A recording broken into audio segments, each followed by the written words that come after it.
if I start with you, Abdullah, what do you think will be the major sort of trends for your company over the next 5 years in terms of food, whether it's increased warehousing or F&B production or even logistics partnerships?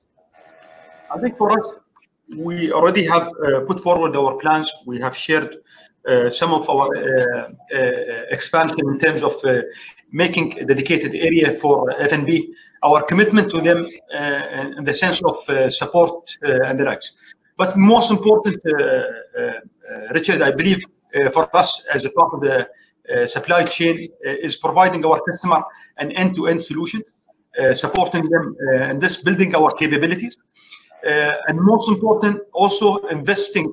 This pandemic have showed us the importance of technology and how this become an essential tool and will be the biggest derived factor for future trade and future security, not only for food supply value chain, but also for all other industries.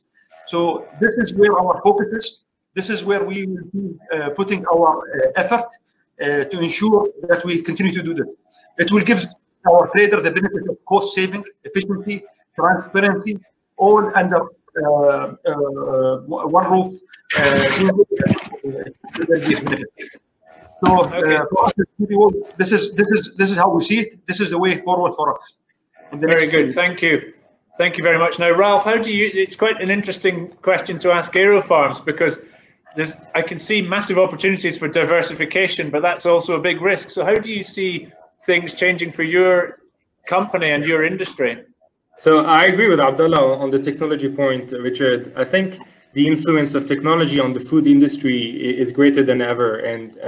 And I will be talking about vertical farming, but vertical farming is, the industry can be described as really shifting into a new era, which includes scalability and the introduction of new technologies such as automation or artificial intelligence.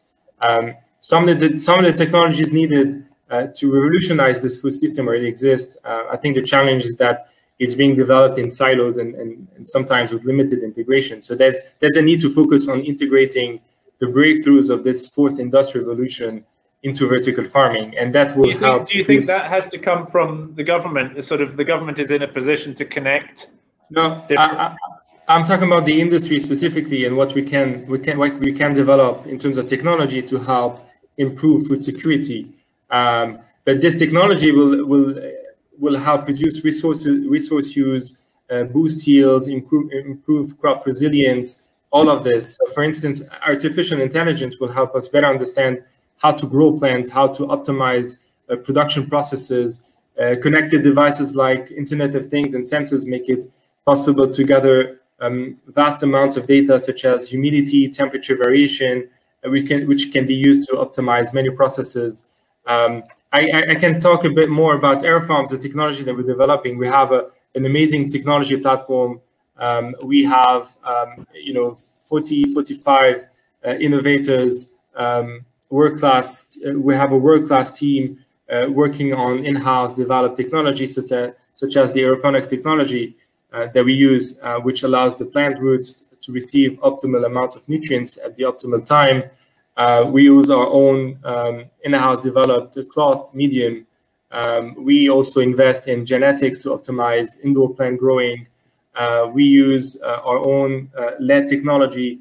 So by influencing all the various inputs, such as the airspeed, light spectrum, temperature, nutrient mix, genetics, we're able to improve the plant outputs and the farm economics and make this business even more viable in the future. That's an incredible amount of research that you're doing or innovation. How much of that is being done in the UAE? And I mean, I know that Abu Dhabi and Dubai in particular, they want to get more R&D and IP development in this market. Are you doing much of that here? Yeah, I mean, a lot of things. Obviously, we're a US-based entity. We're a US-based company. We're backed by ADIO, as I mentioned earlier, to develop an R&D center.